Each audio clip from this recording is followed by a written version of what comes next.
अस्सलाम वालेकुम स्टूडेंट्स, उम्मीद है आप सब लोग खैरियत से होंगे। Physics lecture 3 unit 10 simple harmonic motion and waves. आज जो हम देखेंगे आज के सेशन में हमारे पास कुछ टर्म्स हैं जो एसोसिएटेड हैं वेव्स के साथ, उनको हम स्टडी करेंगे। जैसे वाइब्रेशन है, टाइम पीरियड है, फ्रीक्वेंसी है, एम्पलीट्यूड है, तो ये हमने देखनी है। सबसे पहले वाइब्रेशन। वाइब्रेशन क्या होती है? किसी भी वाइब्रेटिंग बॉडी का कंप्लीट जो एक राउंड ट्रिप है या कंप्लीट चक्कर आने और जाने का, कंप्लीट जहाँ से उसने स्टार्ट किया उस मुकाम जगह तक पहुंचते हुए पहले वो आगे की तरफ गया, फिर वो उसी पोजीशन पे आया, फिर उससे पीछे की तरफ गया और फिर अगेन जब उस पोजीशन पे आया तो उसने वो कंप्लीट राउंड ट्रिप, एक पूरा चक्कर जो है उसको हम क्या कहते हैं? वन वाइब्रेशन, अपनी मेन पोजीशन तक पहुंचते हुए। इस तरह टाइम पीरियड, उस वाइब्रेशन को करते हुए, एक वाइब्रेशन होते हुए जितना बॉडी टाइम लेता है उसको हम क्या कहते हैं? Time period. ठीक है। इसके बाद है frequency. Frequency number of a cycle, जितने साइकिल्स होते हैं एक सेकंड के अंदर, number of a cycle in 1 second या नंबर ऑफ साइकिल पर second is called frequency. The number of vibration in a second is called frequency. एक second के दौरान जितने वाइब्रेशंस होते हैं, जितने साइकिल्स होते हैं, जितने चक्कर बॉडी लगाता है एक सेकंड के दौरान, जितने चक्कर होंगे उसको हम क्या कहेंगे? उसकी फ्रीक्वेंसी। जैसे अगर कोई बॉडी एक सेकंड में 50 वाइब्रेशन करता है, 50 टाइम वाइब्रेट करता है, तो उसकी फ्रीक्वेंसी कितनी होगी? 52। जैसे हमारा हार्ट है वो 72 टाइम जो है वो उसकी बीट्स होती हैं 1 सेकंड के अंदर, तो उसकी जो फ्रीक्वेंसी है वो कितनी है? 72। एक सेकंड के अंदर जितना बॉडी जितने टाइम वाइब्रेट करता है अपनी मेन पोजीशन के अलावा, उसको हम क्या कहते हैं? फ्रीक्वेंसी। और उसको रिप्रेजेंट करते हैं स्मॉल एफ से, और इसका जो फार्मूला होता है F is equal to 1/t। इसके बाद है एम्पलीट्यूड। तो एम्पलीट्यूड क्या है? The maximum displacement of vibrating body on either side from its mean position. अपनी मीन पोजीशन से एक तरफ का जो डिस्टेंस है, जैसे ये आपको नजर आ रहा है, यहाँ से अब इसका एम्पलीट्यूड कम है, आहिस्ता आहिस्ता इसका एम्पलीट्यूड क्या हो रहा है? बढ़ता जा रहा है। अब इसका एम्पलीट्यूड कम हो रहा है, मीन्स इसकी मेन पोजीशन से ऊपर की तरफ का जो डिस्टेंस है उसको हम क्या कहेंगे? उसका एम्पलीट्यूड। इसके बाद नीचे देखें वेव लेंथ। वेव लेंथ क्या है? Two conjunctive crest and two conjunctive trough, इन दो के दरमियान या इन ऊपर वाले, ये दो जो उसके ऊपर आपको नजर आ रही हैं एम्पलीट्यूड, इसके दरमियान का जो डिस्टेंस होता है इसको हम क्या कहते हैं? Wave length. मीन यहाँ से यहाँ तक का डिस्टेंस या नीचे की तरफ से ये और ये डिस्टेंस, इसके और इसके दरमियान, इसको हम क्या कहते हैं? Wave length. तो नॉर्मल जो डिस्टेंस या डिस्प्लेसमेंट होता है उसको हम डिस्टेंस और डिस्प्लेसमेंट का नाम देते हैं, लेकिन वेव्स की फॉर्म में जब डिस्टेंस देखना होता है तो दो कंजक्टिव क्रस्ट या दो कंजक्टिव ट्रफ के दरमियान का जो डिस्टेंस है उसको हम क्या कहते हैं? वेवलेंथ। और इसको बेसिकली ये क्या है? डिस्प्लेसमेंट है वेवलेंथ का। इसके बाद है कुछ इंपॉर्टेंट फीचर्स जो समराइज करने के लिए सिंपल हार्मोनिक मोशन को, क्या क्या है?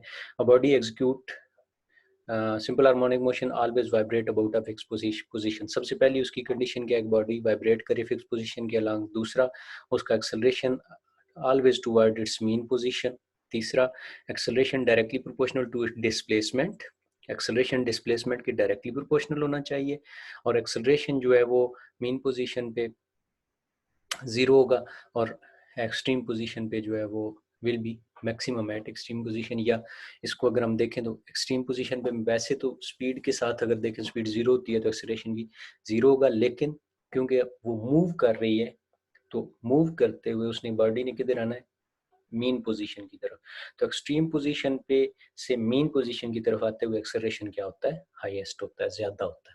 Its velocity is maximum at mean position at 0 on extreme position। ये 4-5 जो है वो उसके फीचर्स हैं जो हर सिंपल हार्मोनिक मोशन के लिए जो है वो ज़रूरी है। अगर इनमें से नहीं कोई जो है फुलफिल कर रही तो इसका मतलब बॉडी सिंपल हार्मोनिक मोशन में नहीं है। इसके बाद है how can you define the term wave motion. Wave या वेव्स मोशन को आप कैसे जो है वो डिफाइन करते हो? सबसे पहले हम देखेंगे कि वेव्स क्या होती है, वेव मोशन क्या होती है। A wave is a disturbance in the medium. Wave क्या है? डिस्टर्बेंस है किसी भी मीडियम के अंदर which causes the particle of a medium to undergo vibratory motion. कुछ ऐसी डिस्टर्बेंस किसी भी मीडियम के अंदर जो उस मीडियम के पार्टिकल्स को जो है वो वाइब्रेटरी मोशन पे लगा देती है, उस मीडियम के पार्टिकल वाइब्रेटरी मोशन पे चले जाते हैं और अपनी मीन पोजीशन के along equal intervals of time के बाद वो क्या करते हैं, रोटेट होते रहते हैं, तो उसको हम क्या कहते हैं, वेव मोशन। वेव मोशन के बेसिक फंक्शन क्या है, ये कैरियर ऑफ एनर्जी है, ये एक जगह से दूसरी जगह इंफॉर्मेशन जो है वो पहुंचाने के लिए, या एनर्जी एक जगह से दूसरी जगह जो है वो पहुंचाने के लिए यूज़ होती है वेव्स। इसके नीचे दो एक्टिविटीज़ हैं, वो आपने बुक के अंदर देखनी है, कि एक में जो है वो पेन की मदद से एक कॉर्क रखा है और पेंसिल को उस टब के अंदर या उस जो है वो किसी भी चीज़ के अंदर, जब पानी के अंदर आप टिप कर रहे हो और ऊपर नीचे कंटिन्यूसली कर रहे हो, तो पानी के अंदर वेव जनरेट होती हैं, और उसके साथ उसके ऊपर जो हल्की सी प्लास्टिक की या किसी भी रबड़ की बनी हुई चीज़ पड़ी हुई है, वो क्या करती है, आहिस्ता आहिस्ता बाहर की तरफ मूव करती है। फिर इसी तरह टाइप्स ऑफ वेव्स, वेव्स की दो तरह की टाइप्स हैं, मैकेनिकल वेव्स, इसमें स्पेलिंग मिस्टेक है, मैकेनिकल वेव्स, दूसरी इलेक्ट्रोमैग्नेटिक वेव्स। तो मैकेनिकल वेव्स कौन सी होती हैं और इलेक्ट्रोमैग्नेटिक वेव कौन सी होती हैं, ये देखते हैं। मैकेनिकल वेव्स कौन सी होती हैं, the waves that required material medium to propagate from one place to another, ऐसी वेव्स जिनको एक जगह से दूसरी जगह ट्रेवल करने के लिए, एनर्जी पहुंचाने के लिए किसकी ज़रूरत हो, मटेरियल मीडियम की ज़रूरत हो, किसी ऐसे पाथ की ज़रूरत हो जो मटेरियल का बना हुआ होना चाहिए, जैसे वाटर हो गया, जैसे एयर हो गई।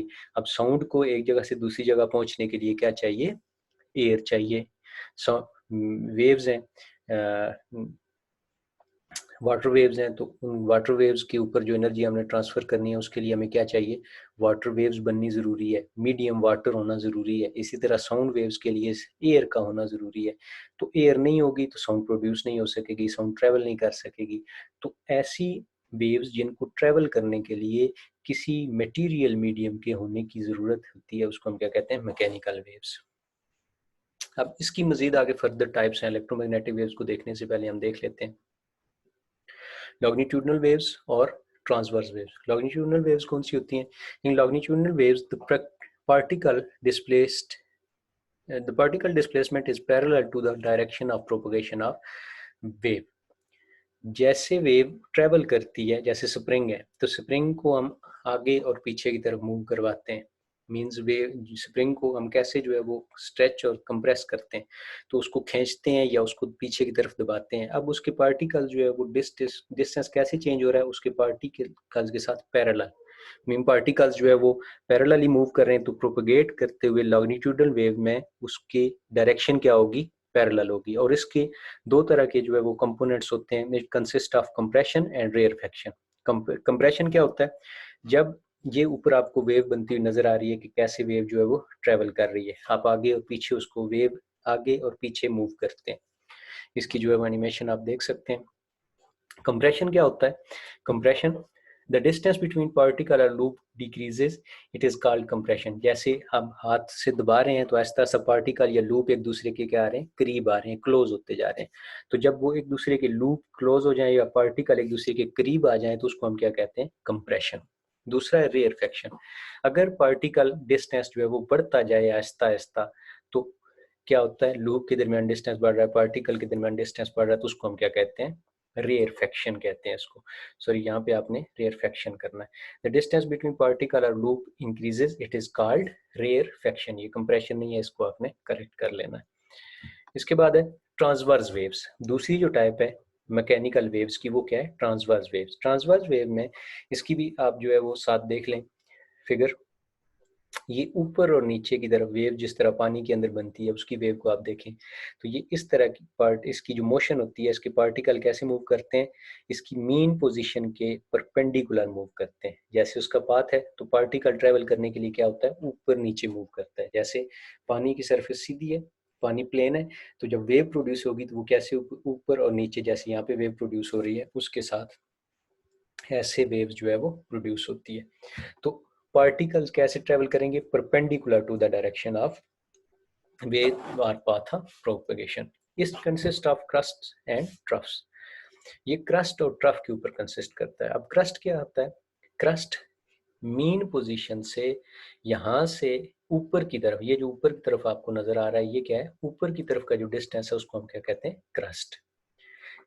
मीन पोजीशन से मीडियम के अंदर ऊपर की तरफ का जो डिस्टेंस है उसको क्या बोलते हैं? क्रस्ट। और ट्रफ क्या होता है? नीचे की तरफ जो वेव बनती है, आपको नजर आ रही है लाइन की नीचे की तरफ, ये वाला जो हिस्सा है उसका नीचे वाला, ये क्या है? ट्रफ है। A trough is the opposite of a crust, so the minimum or lowest point is in a cycle. ये minimum point होता है, lowest point होता है, और maximum point को हम क्या कहते हैं? crust. इसके बाद है electromagnetic waves. Electromagnetic waves क्या होती हैं? The wave do not require material medium to propagate from one place to another.